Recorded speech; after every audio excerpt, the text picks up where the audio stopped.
বাংলাদেশি হয়েও কুশাল মেন্ডিসকে সেঞ্চুরি করতে সাহায্য করলেন বাংলাদেশের উইকেট কিপার জাকির আলী। হতবাক হয়ে গেলেন মেহেদী হাসান মিরাজ নিজেও। অতঃপর যা ঘটেছিল, সিরিজ নির্ধারণীয় ম্যাচে শুরুতে অবশ্য ব্যাটিং করতে নেমেছিল শ্রীলঙ্কা।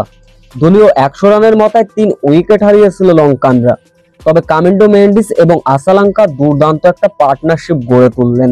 এদিন আবার দ্রুত 50-র দেখা পেয়েছিলেন কুশাল মেন্ডিস।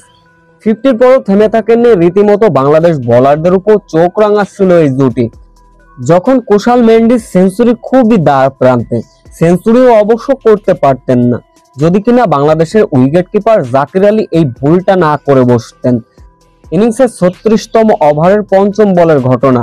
তানভীর ইসলামের ওই বলটি স্টাম্পিং এবং ক্যাচ মিস দুটোটাই একসঙ্গে একই বলে ফেলে দিলেন জাকির আলী, যার ফলে কুশাল মেন্ডিসকে যেন সেঞ্চুরি করতেই সাহায্য করলেন বাংলাদেশের উইকেট রক্ষক ব্যাটার জাকির আলী। তবে বাংলাদেশের এই ভুলটাকে যেন সুযোগে পরিণত করলেন কুশাল মেন্ডিস, তুলে নিলেন দুর্দান্ত এক সেঞ্চুরি। তবে আসালাঙ্কা এবং কুশাল মেন্ডিসের 124 রানের পার্টনারশিপটা অবশ্য ভাঙলেন তাসকিন আহমেদ।